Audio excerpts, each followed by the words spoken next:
রাত পেরোলেই বঙ্গবাসে মেতে উঠবে শ্যামা পুজোর আরাধনা। কালিয়াগঞ্জের বিভিন্ন কালী পুজো মণ্ডপে অগ্নি সুরক্ষা এবং নিরাপত্তা ব্যবস্থা পরিদর্শন করল দমকল ও পুলিশের যৌথ টিম। রবিবার দুপুরে কালিয়াগঞ্জের বিদ্যুৎ দপ্তরের প্রতিনিধি, থানার আইসি দেবব্রত মুখার্জি এবং দমকল কেন্দ্রের ওসি সঞ্জয় দে সরকারের নেতৃত্বে এই পরিদর্শন হয়।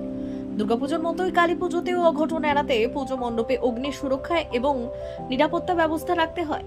এদিন কালিয়াগঞ্জ শহর এলাকার একটি বড় মাপের কালী পুজো মণ্ডপে অগ্নি সুরক্ষা এবং নিরাপত্তা ব্যবস্থাপনা খতিয়ে দেখে দমকল এবং পুলিশের টিম। কালিয়াগঞ্জ দমকল কেন্দ্রের ওসি সঞ্জয় দে সরকার বললেন, পুলিশের সঙ্গে এই যৌথ পরিদর্শনে কালীপুজো মণ্ডপে অগ্নি সুরক্ষা এবং নিরাপত্তা ব্যবস্থা খতিয়ে দেখা হচ্ছে।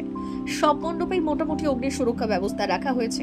পুজো মণ্ডপে বিদ্যুতের লাইন যাতে ঠিকঠাক থাকে, কোনো পুজো মণ্ডপে বাড়তি অগ্নি সুরক্ষা বন্দোবস্ত রাখার দরকার মনে হলে সেই মতোই পরামর্শ দেওয়া হচ্ছে।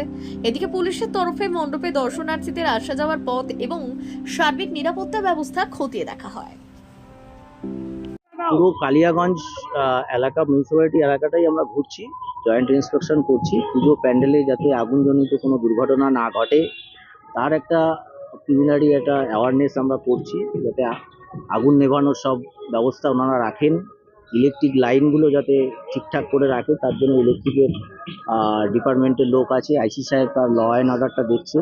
আমার ফায়ারের পার্ট যেগুলো আছে সেগুলো আমরা দেখছি, সবাইকে বলে দিচ্ছি ভার্বালি। বললেন যে কি দেখলে, কি সমস্যা রয়েছে, কিছু প্রশ্ন করলো? সমস্যা কিছু নেই, মোটামুটি সবই ঠিক আছে, অ্যারেঞ্জ আছে সব প্যান্ডেলগুলোতেই। কিন্তু একটা পার্ট কিছু কিছু আমরা ইনস্ট্রাকশন দিয়ে দিয়েছি যে ফায়ার রিটার্নিং সলিউশন যেটা করার সেটা মোটামুটি যাতে সবাই করে রাখার। এমনি জলের ব্যবস্থা বা আগুন নেভানোর সব ব্যবস্থা মোটামুটি রেখেছে, সব ক্লাবই রেখেছে। আরও এক্সট্রা যদি যেগুলো থাকছে এগুলো আমরা থাকার মতো আছে সেগুলো বলে দিচ্ছি। বিশেষ প্রতিবেদন, উত্তর বাংলার সংবাদ।